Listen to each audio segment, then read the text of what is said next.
Barakani siri nimada bilasizmi? Buni hozir olimlar isbotlashgan. Ota-onani duosida. Olimlar isbotlashdi. Ikkita biznesmen bittasini ishi qachon yaxshiroq yurishadi? Uni falokatlar nimalardir aylanib o'tadi. Agarki uni ota-onasi tinimsiz duo qilsa. Juda ham ko'p hozirgi kunda mana shu psixologiyaga o'qiyotgan ayollarda ham shu xatoni ko'rdim. Otamdan xafaman, onamdan xafaman, muammolarimga ota-onam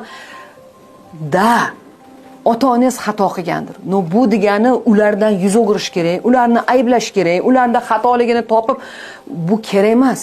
Agar onam hozir tirilib kelib, Umida, hamma topganing meniki deganlarda men berardim. Shuning uchun ota-onangiz qanaqa bo'lishidan qat'iy nazar, ular tirikmi?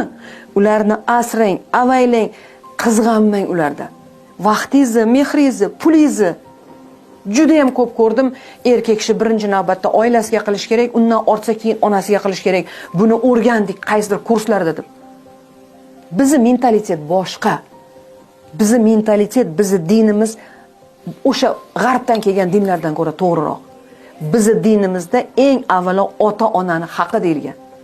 Chunki o'zimiz ham ota-ona bo'lamiz ertadan keyin.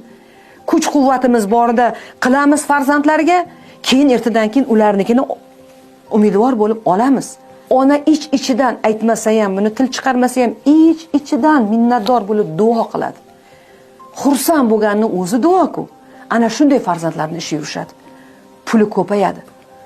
Shuning uchun ota-onaga har qancha qilsa men arziydi deyman. Hech qachon ota-onangizdan xafa bo'ling, ota-onangizdan uziling degan narsani qilmayman. O'zagidan uzilib, ildizidan uzilib daraxt ko'kara olmaydi. Shuning uchun ota-ona bu ota-ona. Ular joyida turishi kerak.